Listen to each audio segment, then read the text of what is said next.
Welcome, everybody, to another episode of Design Recharge. I'm Diane Gibbs, and I am a professor of graphic design at the University of South Alabama in Mobile, Alabama. And I am today joined with my friend and fellow Auburn alumni, Doug Bratton. And we went to Auburn together back in the 90s. So it's great to have Doug on the show. He's helped me with some other projects for school. So I'm really glad to have you back.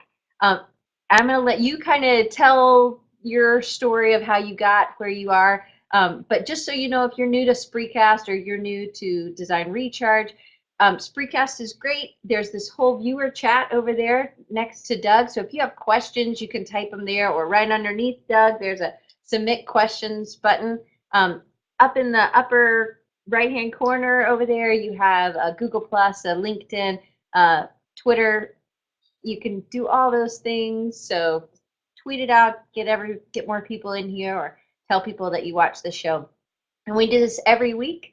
It's always at 2:30 Eastern time, except next week we're interviewing somebody from London, and it would be very late to interview them at 2:30 p.m. So it'll be 11:30 p.m. Eastern time next week. But without further ado, here is Doug Bratton, and he has his own comic. And I want you to kind of, so you started out at Auburn and you were not in the art department. I would have known.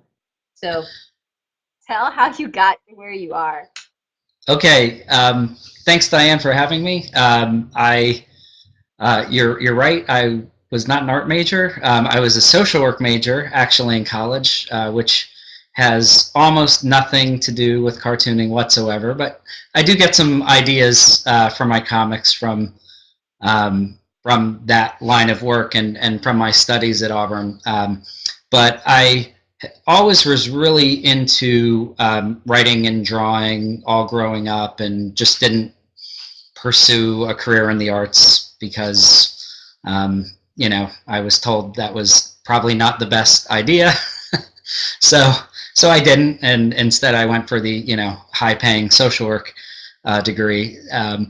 But But years later, after I graduated from Auburn, I just got more and more into the humor writing, and was just really fascinated, especially with good newspaper and magazine cartoons. And so I decided, well, that's what I want to do. And there's kind of a long story of how I got from that point of being very naive, thinking, well, I could do that. That looks easy enough, to where I am now, 15 years later. I do a daily newspaper comic panel called Pop Culture Shock Therapy, and it's syndicated to about 50 or 60 college and alternative news weeklies. And I have also done, I don't do a lot now, but I have also done magazine cartooning for Nickelodeon and Mad Magazine and some others as well. But those are the ones that people would have probably heard of. And that's what I do. Currently, I do 3 new comics each week. Originally, and for a bunch of years, I did 6 a week. I cut that back down at some point. Primarily because the vast majority of the alt news weeklies and college papers don't run nearly enough. So there is a balance between the time and effort and the payoff with producing, at that pace, especially when doing a lot of the sales and marketing and things like that on my own, and with the help of my wife Pam. As well as some other friends who help me out with the tech side. I have a webmaster who does the computer things because I'm really bad with technology, as Diane knows. But you do use the computer for your stuff. I'm going to pull up some so people can see. This is one of my favorites. So if you're new, you can actually click on this and drag it over so you can still see us talking if that's important to you, or you can keep it over my face if you want. And so you can watch Doug talk, but you can click it and then move it. So this is a great thing with Spreecast. So I think this one's really funny. And so you want to talk about how you work, because I know you work in color also. I'll pull up some I know that you have in color, but are you mainly working in black and white? What's the process? I do mainly work in black and white. I'll occasionally do color for magazines. When I do magazine work, they usually want color. And then sometimes, like I think one of the color ones that I sent you, or maybe even a couple of them, I had a book published a couple years back by Andrews McNeil, and we were doing a promotion for the book before it came out at Comic Con International, which is more commonly known as the San Diego Comic Con. So we were doing a sign print giveaway at Comic Con before the book came out. Um,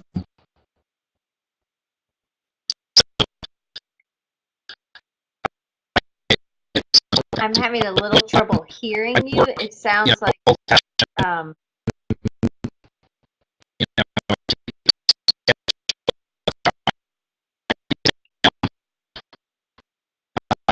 um, is anybody else hearing? From there, I'll work into Photoshop, and I use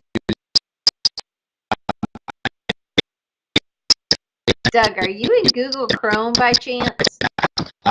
the the newspaper comic look.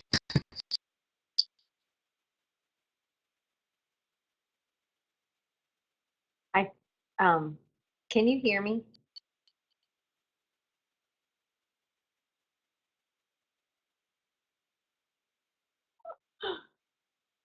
Anyway, I'm not sure if anybody caught that, but it would be great if you can. Hey, Doug, talk now. I can't. Can you say something? I lost you for about 30 seconds. Are you in Chrome? Nod or shake your head.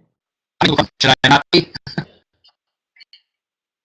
Are you? Yes. I can't hear you. You sound like a computer generated something. It was fine before, but now it's sounding funny.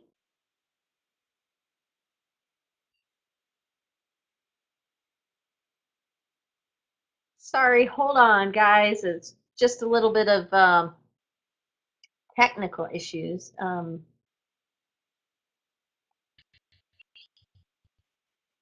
Are you there?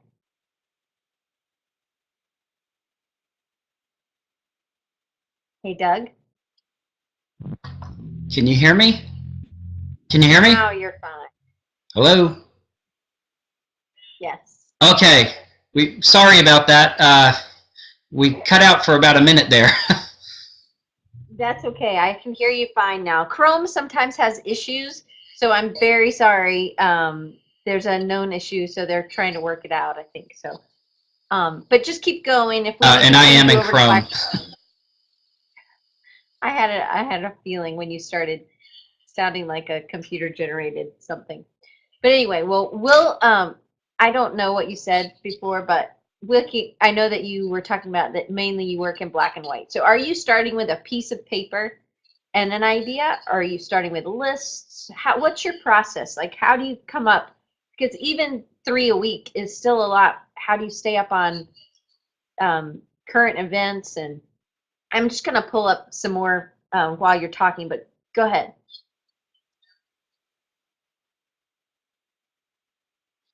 Okay. So me at all times, and in general, I'll jot down. I kind of keep two different pages of lists. One is a list of uh, different characters or television shows or movies that I would like to parody, and then the other are just kind of general things that come up in life that that I think I could turn into a comic. And then from there, it's just really playing around with it to come up with the gag, which I try and come up in a pretty final format in my sketchbook before I actually pencil and ink it. So. Okay. So So Doug, sometimes you're absolutely perfect, fine, and then sometimes it kind of goes to. So we may need you to switch to Firefox, but we'll try to see if we can get through. Hopefully, we'll see. Um, I don't know why it's in and out, but um, do you think you mm, maybe we should switch? Go ahead and can you close out of Chrome and then come back to this link in Firefox? Do you have Firefox or Internet Explorer or something else? Firefox works the best, but do you think you could do that?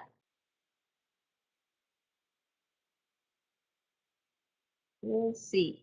So while we're waiting, I'm going to show you a couple of his other comics. He sent me a few, so we will do that. And I'm going to add this one, which I think is pretty funny.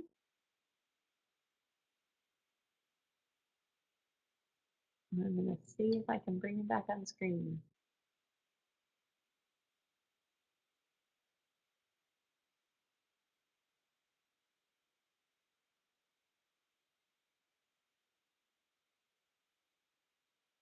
This one I know he did in color as well, because I used this in part of the promotion.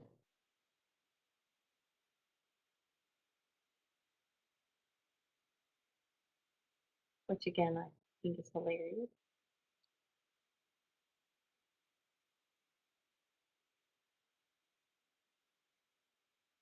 So sorry, hang on just a second if you're just joining us or if you're watching us on a recorded session. We will get Doug back on.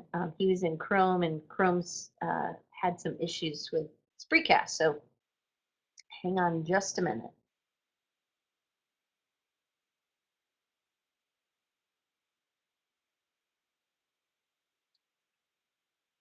And Doug, I know you can hear me. I'm pretty sure. It's just saying that your camera, it's having issues coming with your camera, but it should be able to get it in a second, hopefully.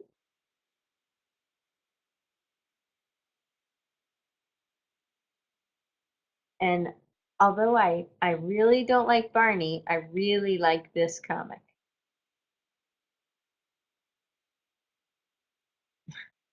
I like the kid's eyes.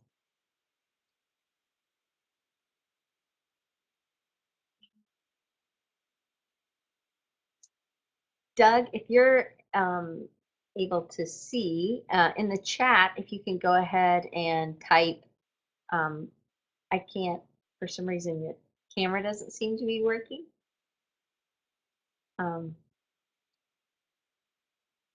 I don't know how to fix that. I guess we could go back to Chrome and we could try.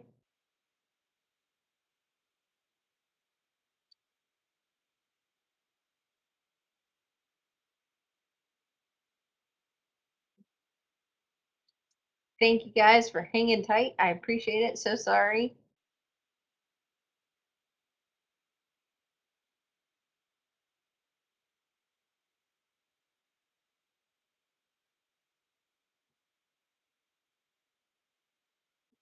If you're new to Design Recharge, it's a weekly kind of meeting of designers where hopefully we're connecting, we're motivating, inspiring, and educating each other about different things. And so I try to have people on that are maybe doing something that you might be interested in. So if you have somebody that you would like me to interview, send me an email. I'll put my email up here. It's diane@designrecharge.org.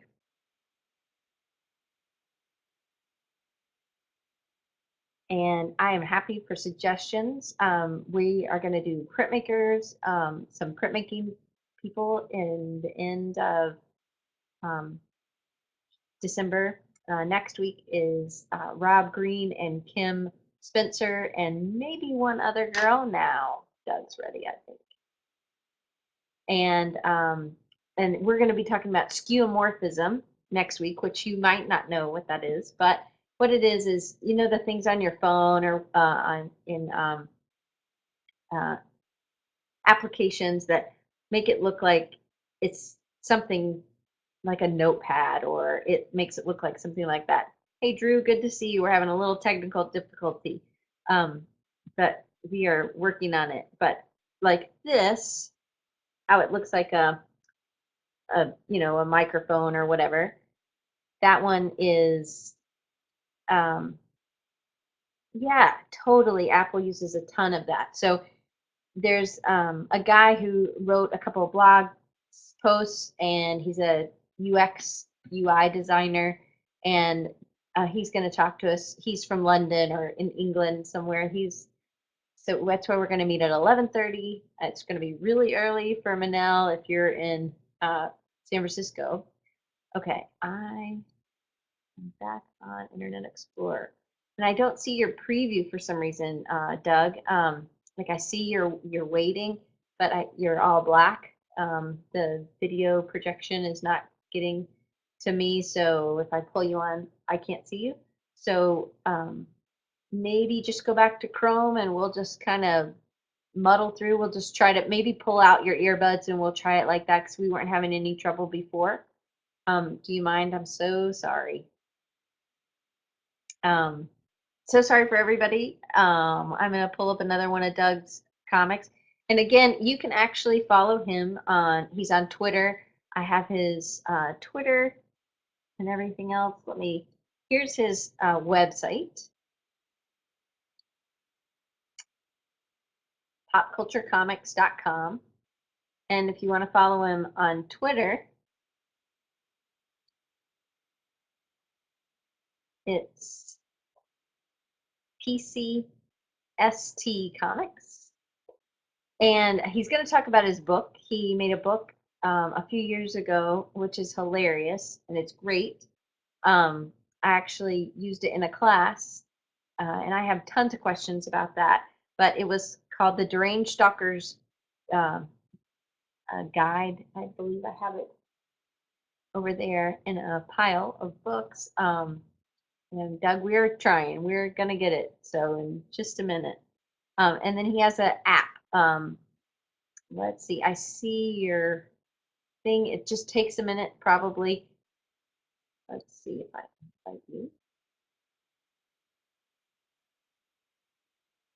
Just give it a minute, Doug.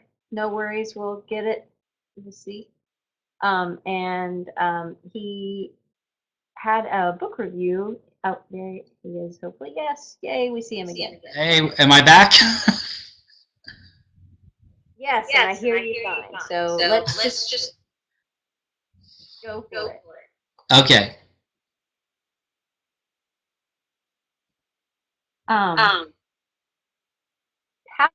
does being a social worker play in your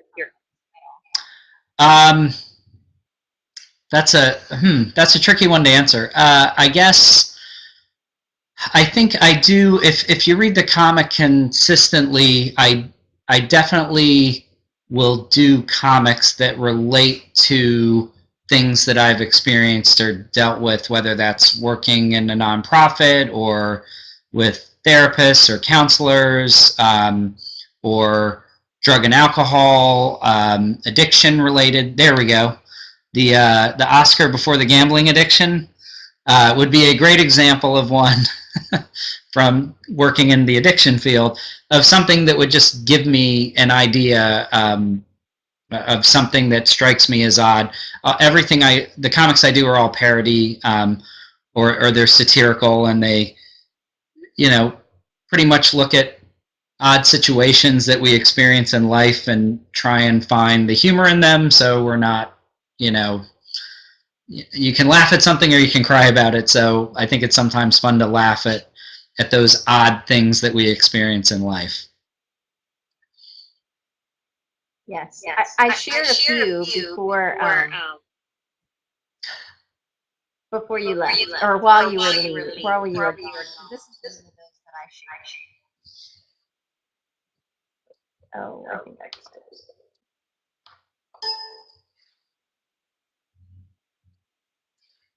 Okay, the one up now, where the sidewalk ends, has absolutely nothing to do with social work. No one I know has ever dumped bodies in the field, but I was there. I think it's a great example, though, of I do like parodying things that I enjoy and people that I like. I think sometimes when people see a parody, they assume you're making fun of something that you think is terrible.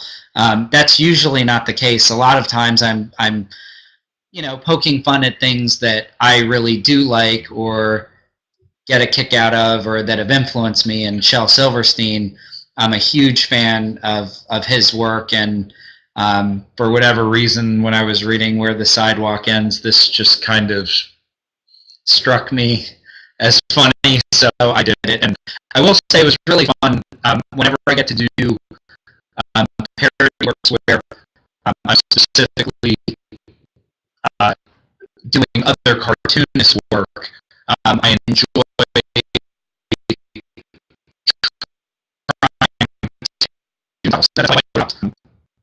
version of the cover. It's I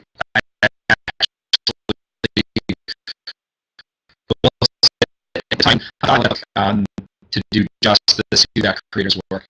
And then this one that Okay. with Calvin and Hobbes and Baker, inspired from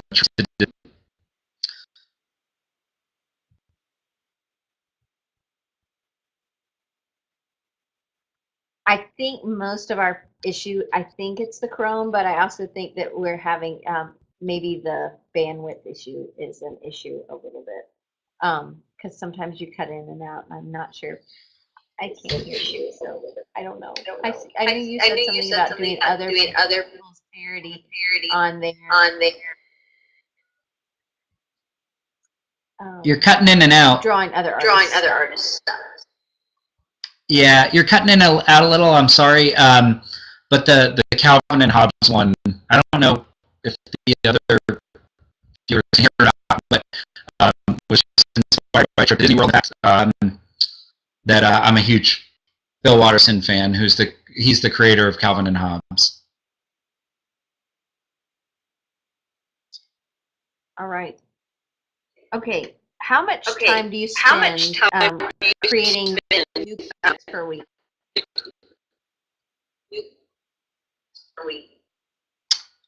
You cut it out a little bit, but I think you said time I spend creating the comics every week.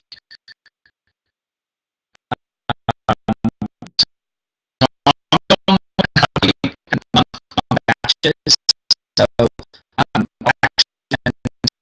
week.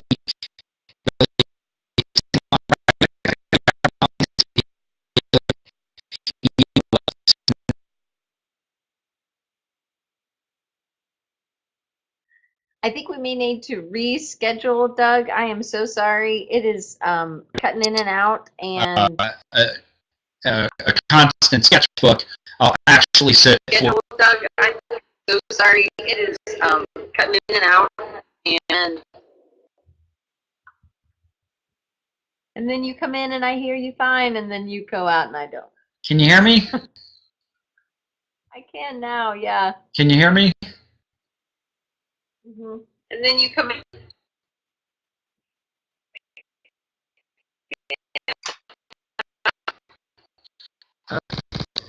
It's a delay and a bandwidth issue. To be honest. And a bandwidth issue. To be honest. It looks like you. Do you want to try?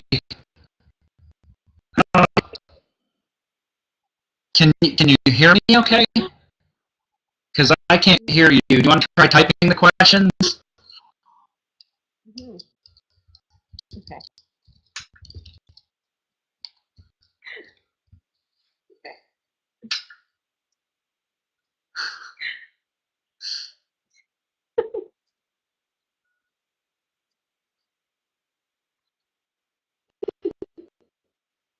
Can you hear me now, Diane?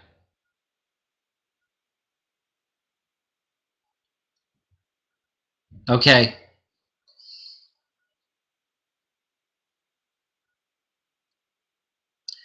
Okay. How much time do I spend researching or staying current on pop culture each week? Um, Probably less than I should.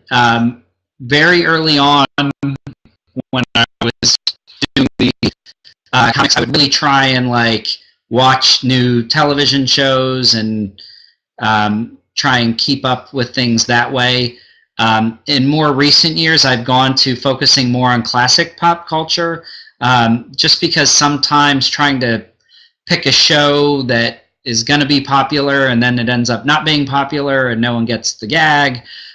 So I tend to kind of let newer things um, take root before I'll do a comic around it. Now, every once in a while, something will come up where it's just instantly like all over the place, like the Gangnam Style song. So, then I'll quickly do a comic about that. But other than like really big things that hit, I try and let things sink in a little bit to see if they're going to take root in popular culture before I'm parroting that. The exception to that, though, is probably with movies. Anytime there are like big blockbuster movies coming out, and I know well in advance, I have a pretty good idea. Um,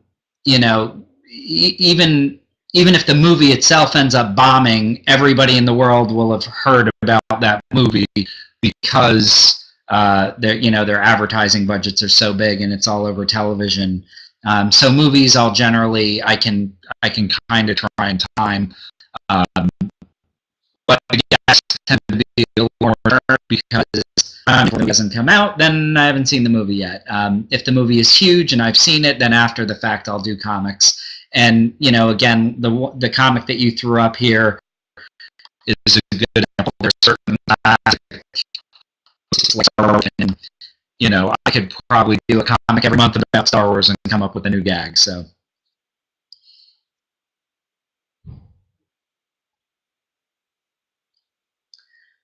okay, do I best? Okay, my most creative time is definitely mornings. For whatever reason, I write well in the mornings. As far as drawing, I can pretty much anytime I need to. But writing, I find that afternoon and evening, I'm usually just kind of racking my brain for whatever reason. My brain just doesn't work the same. I guess later in the day as it does. So usually when I'm blocking off time to write, I'll block off anywhere from 7 or 8 in the morning up until noon, and that's definitely the best writing time for me.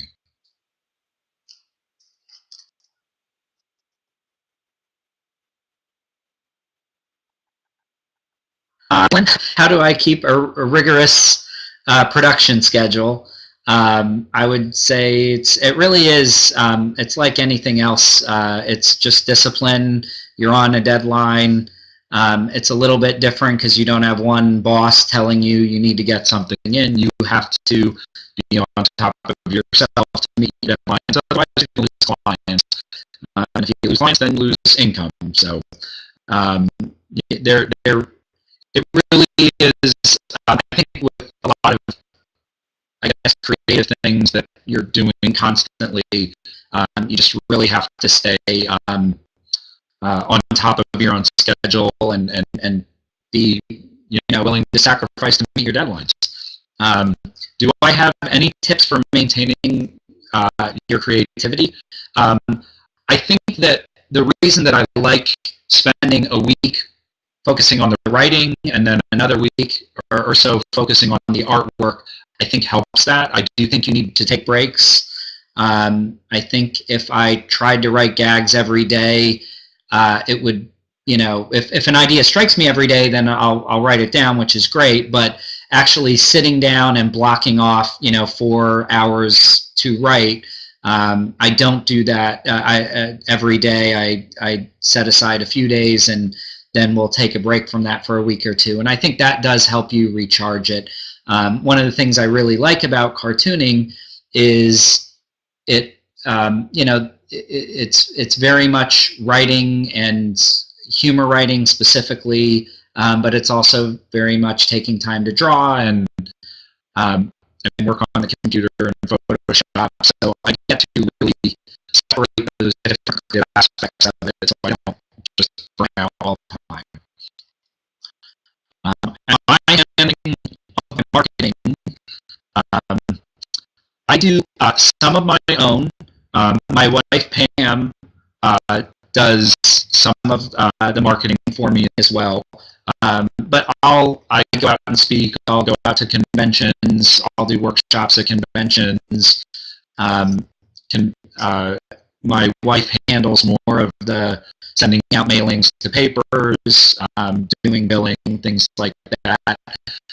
She updates the Twitter and Facebook pages.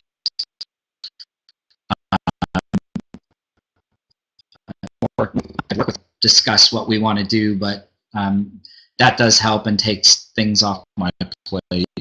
And then obviously there are times where I work with other organizations like Management Neil, who published the book, Bratton of that as well. So,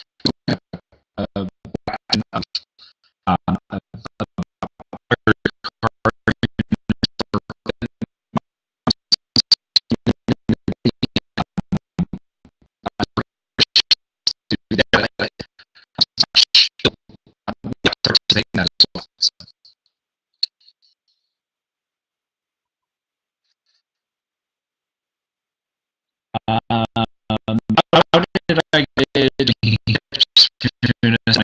cartoonist?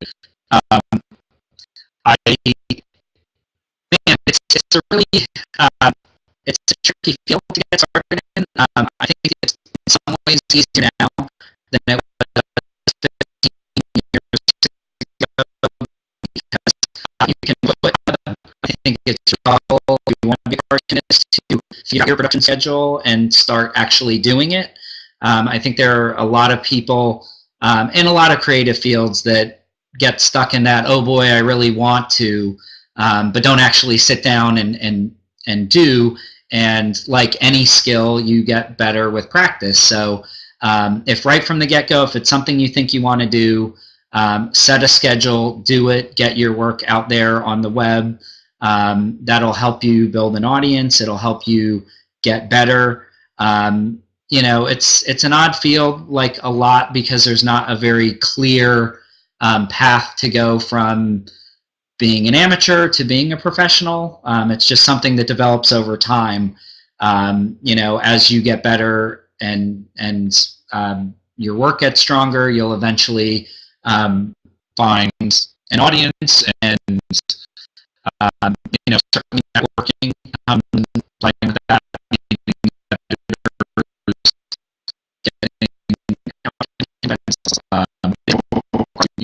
get better at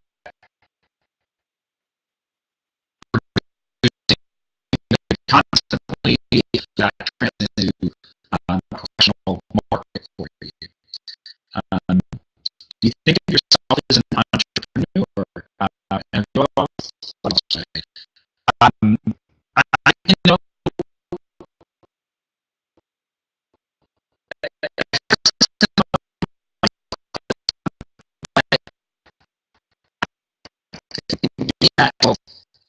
there isn't a side to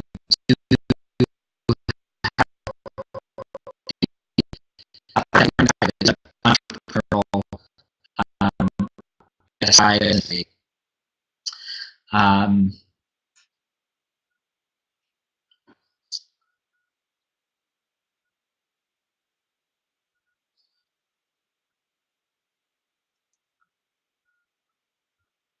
Okay, so how did I get started in the college papers? Okay, that's a good question. I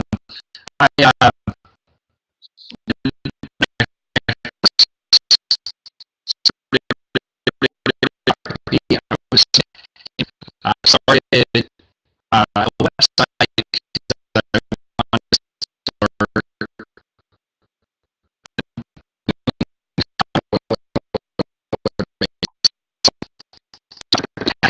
and sent and do it on a regular basis. And through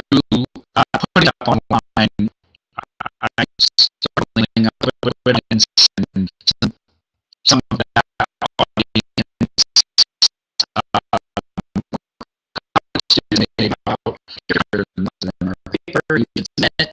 So just kind of randomly from feedback, I started sending out work to papers, and surprisingly to me,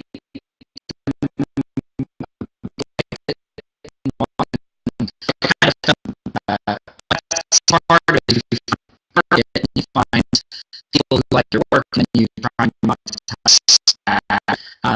Did I have a mentor? I did meet several cartoonists early on. Part of that, I think it's just good networking skills for anybody. You know, I searched online, I found cartoonists that I like, read books about cartooning and reached out to the cartoonists who wrote them, and got some good feedback and advice from them. I was fortunate that I live in New Jersey, about 40 minutes out of Manhattan. So when I searched online, there were two different cartoonist-related groups. One was through the writers, sorry, um, the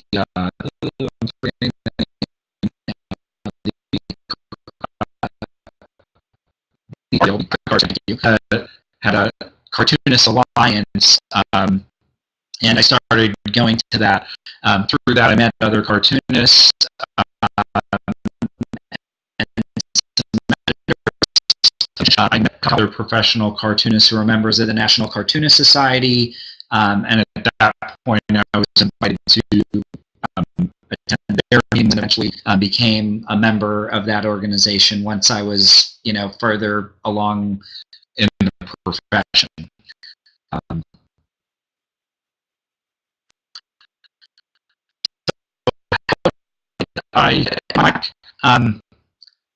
you know, I think that if you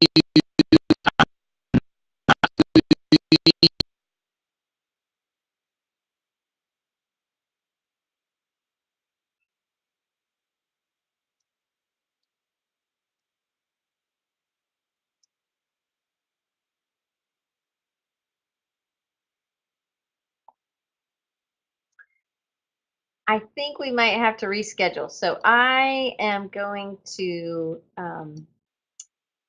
stop now, and please join us again, and I will set up another time to have Doug back on. I'm so sorry that we're having so many issues. He has tons of great content because he's helped me before. So I appreciate you hanging in there for 30 minutes listening to us have issues, but I hope that you guys join us again next week. Hopefully no issues, and I will get Doug rescheduled. Thanks so much, and if you want to connect with me on Facebook or Design Recharge, feel free. I have a newsletter. Just go to designrecharge.org, and that's just www.designrecharge.org. And I'm also on Facebook and on Twitter, and my Twitter handle's just at Design Recharge. I am going to end it, and I hope to see you all back next week. Next week, 11:30, not 2:30, on Wednesday, December 19th.